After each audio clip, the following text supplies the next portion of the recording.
বন্ধু, আজকে আমাকে একজন প্রশ্ন করেছে যে আমি আমার প্রিয়জনকে ভীষণ পরিমাণ ভালোবাসি।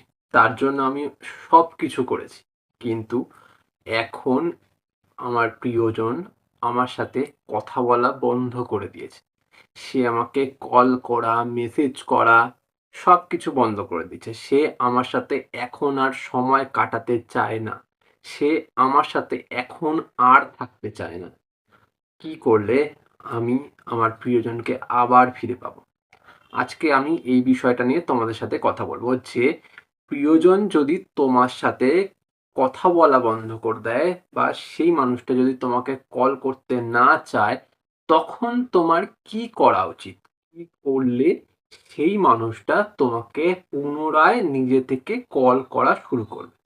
চলো আজকের ভিডিও এখান থেকে স্টার্ট করছি। যদি মনে হয় যে আমাদের এই চ্যানেলের ভিডিও তোমার ভালো লাগছে, কথাগুলো শুনে তোমার ভালো লাগছে, এই চ্যানেলটিকে সাবস্ক্রাইব করে আমাকে সাপোর্ট করো। তোমাদের সাপোর্ট ছাড়া আমি কোনোভাবেই এক্সিস্ট করতে পারবো না। চলো শুরু করা যাক।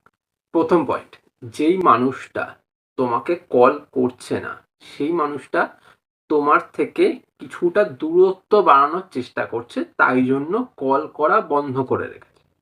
ও চাইছে যাতে তুমি আরো ওর জন্য পাগল হও, আরো ওর জন্য তুমি সবকিছু করতে থাকো। তার জন্য সেই মানুষটা তোমাকে কল করছে না। এবার এই যে মানুষটা কল করছে না, এই সময় তোমার কি করা উচিত? তাকে বারবার করে কল করা উচিত? বারবার করে তাকে মেসেজ করা উচিত? বারবার কি তাকে খোঁচা দেওয়া উচিত যে তুমি কল করো, মেসেজ করো, সবকিছু করো? না।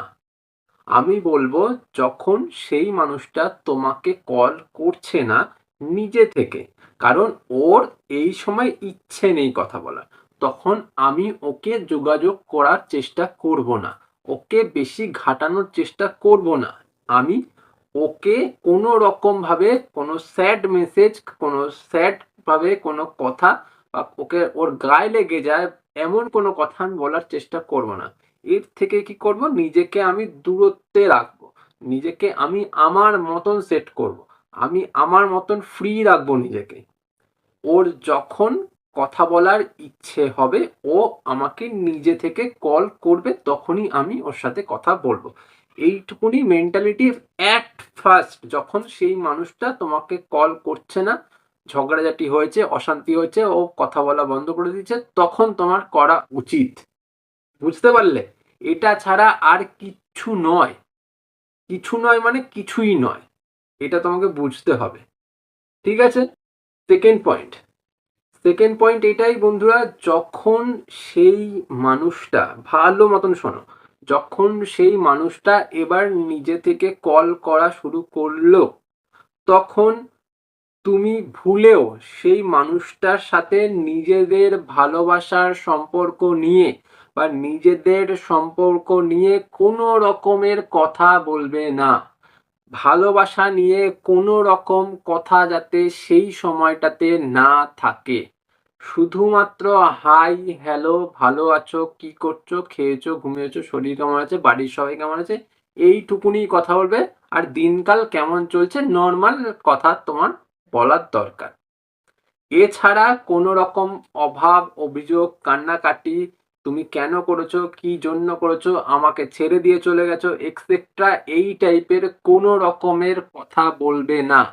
কোনোভাবে সেই মানুষটা যাতে এটা না বুঝতে পারে যে তুমি ওর সাথে কথা না বলার কারণে কষ্টের মধ্যে রয়েছো, দুঃখের মধ্যে রয়েছো, ওর জন্য তুমি পাগল হয়ে যাচ্ছ এক প্রকার, এটা যাতে ও কোনো সময় বুঝতে না পারে।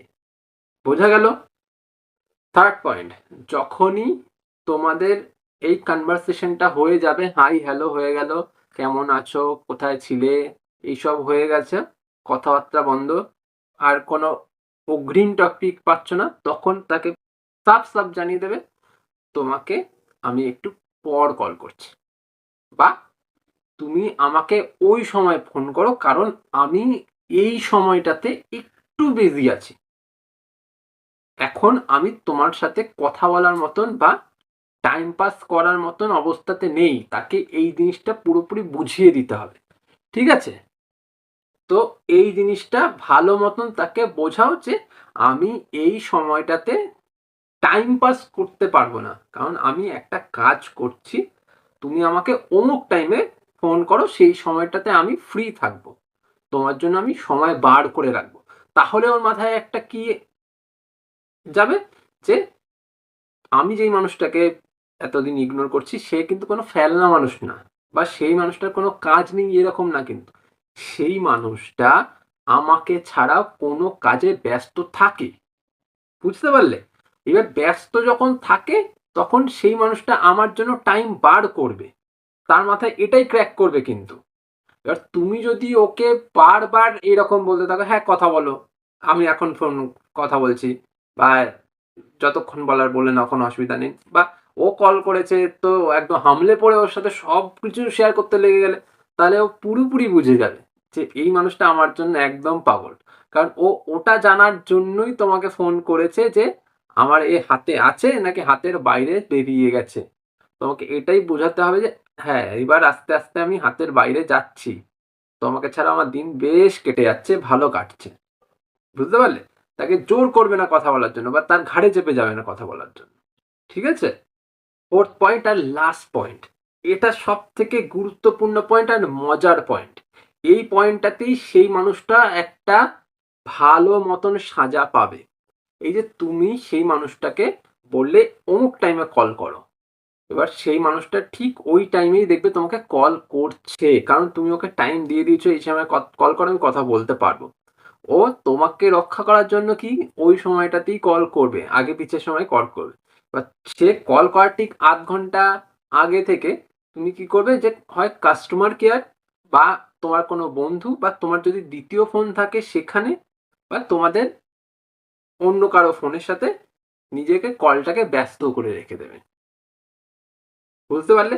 এবার কল যখন ও ব্যস্ত পাবে তখন কি হবে, ওর মনের মধ্যে obviously একটা প্রশ্ন আসবে যে এ কার সাথে ব্যস্ত, কি করছে, কেন করছে।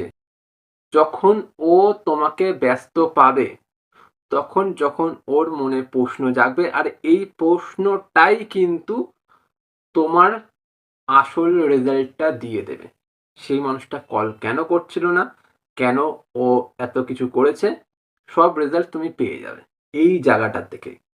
কারণ ও যখন ব্যস্ত হয়ে যাবে, ব্যস্ত পেয়ে যাবে তোমাকে, তখন ওই ব্যস্ততা থেকে ও বারবার কল করবে, বারবার তোমাকে পাওয়ার চেষ্টা করবে। ওর মধ্যে একটা ক্রেভিং জাগবে, ওর মধ্যে একটা আশা, আকাঙ্ক্ষা, উদ্দীপনা জাগবে। কারণ ওই মানুষটার মনে হবে এ আমার হাত থেকে বেরিয়ে যেতে চাইছে, বা বেরিয়ে যেতে চাচ্ছে আর কি, এক কথায়। এটা হচ্ছে মেন ব্যাপার। তো এই জায়গাটা তুমি যদি তৈরি করতে পারো, তাহলে আমি বলবো তুমি পুরোপুরি নিজের জায়গায় সন্তুষ্ট রূপে বসতে পারবে।